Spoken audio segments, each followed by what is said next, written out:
এবার বৃষ্টি প্রচণ্ডভাবে বৃষ্টি এসেছে এবং বৃষ্টি পড়ছে।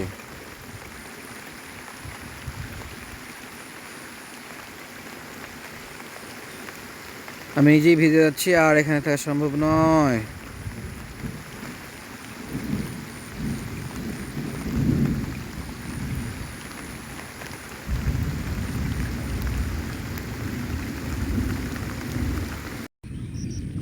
এবার আপনাদের বাইরের দৃশ্য দেখাচ্ছি।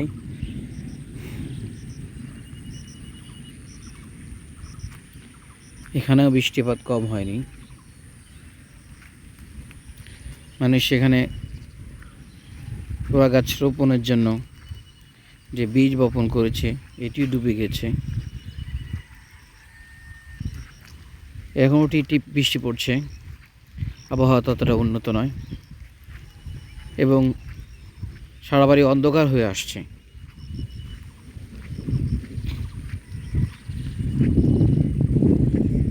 আপনাদেরকে দেখাচ্ছি এখানেও ধান গাছের জন্য বা রোয়া গাছের জন্য এখানে বীজ বপন করা হয়েছে বিছানোর জন্য, কিন্তু একেবারে ডুবে গেছে। সামনেই দেখতে পাচ্ছেন যে এই ক্ষেতগুলো ডুবে গেছে।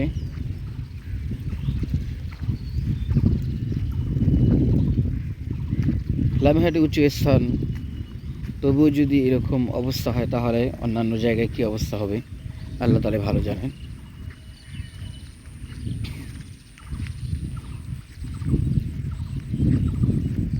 এখানে এমন অবস্থা হয়েছে যে মনে হয় ডুব দিয়ে গোসল করা যাবে। এরকম আমরা বন্যা দেখেছিলাম যে 1988 সাল এবং 2000 সালের দিকে এক ধরনের বন্যা হয়েছিল, যেখানে প্রায় 64 জেলা, আমাদের 43টি জেলায় পায়ের নিচে বন্দি ছিল।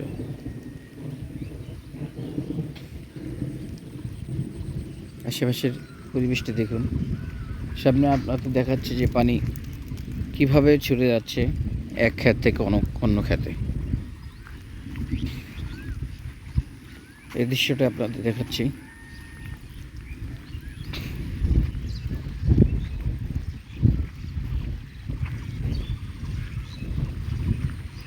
আজকে দিনটা ওয়েট করলে বিভিন্ন জেলায় এসে এখানে মাছ ধরে নিয়ে যাবে, এই অবস্থা হয়েছে। এই যে আপনাদের দেখাচ্ছি যে পানির স্রোত,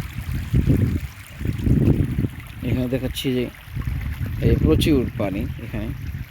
এখানে দেখেই বুঝতে পারছেন যে কেমন বৃষ্টিপাত হয়েছে।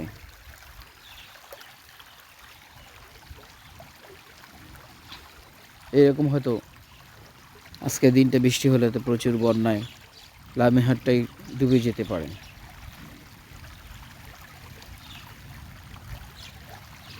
জানি না মোগলহাটের কী অবস্থা, ওখানে হয়তো বন্যায় হয়ে গিয়েছে এবং মানুষের অবর্ণনীয় কষ্ট এখানে দেখা যাবে।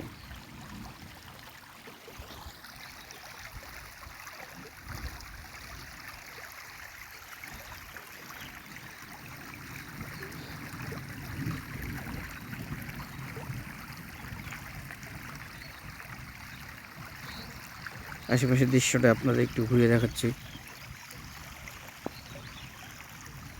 আপনার শব্দ শুনতে পাচ্ছেন যে কলো কলো শব্দ।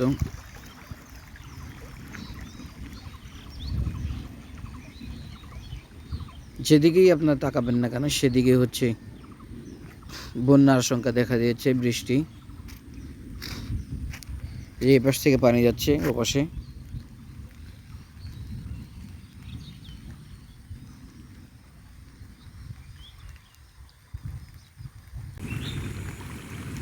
আসসালামু আলাইকুম প্রিয় ভিউয়ার্স, টানা 4-5 ঘন্টার বৃষ্টিতে লামিহাটে প্রায় জায়গায় ডুবে গেছে।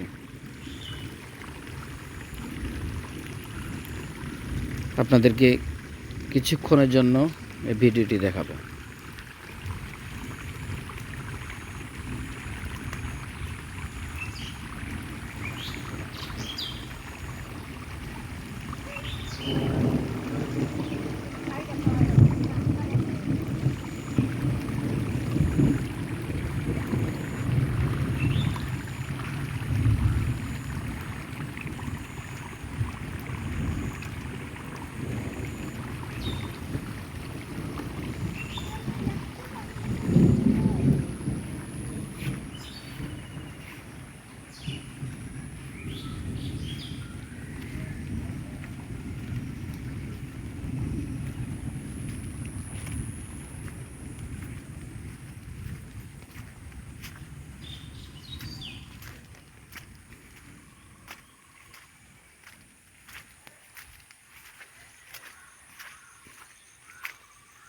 আপনাদেরকে সামনে নিয়ে যাচ্ছি এবং দেখাবো যে কী অবস্থা হয়েছে আশেপাশের।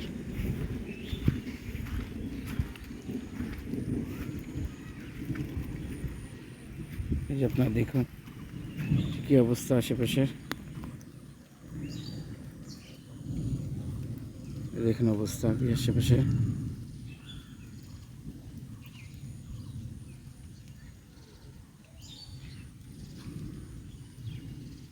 জেলাগুলোর মধ্যে লালমনিরহাট এটি উঁচু স্থানে অবস্থান করে, তাতে বন্যার মতো হয়ে গেছে অবস্থা। তাহলে বোঝাই যায় অন্যান্য অঞ্চলে কী অবস্থা।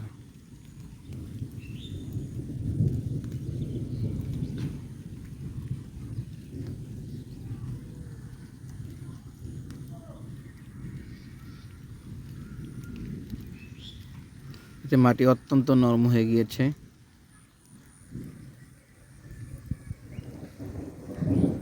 এখনো আকাশ থেকে মেঘ গর্জন করছে। গতকাল ঈদের দিন দিনের মধ্যে বৃষ্টিটা বন্ধ থাকলে আকাশ খারাপ ছিল, কিন্তু আজকে আবার ভোর রাত আনুমানিক 3-4টা থেকে 8:30 পর্যন্ত একটানা বৃষ্টিতে ঝরেছে পানি এবং এতে বন্যার আশঙ্কা দেখা দিচ্ছে। তিস্তা, ধরলা বিভিন্ন জায়গায় বন্যার আশঙ্কা দেখা দিয়েছে এবং বিপদসীমার উপরেও পানি প্রবাহিত হচ্ছে।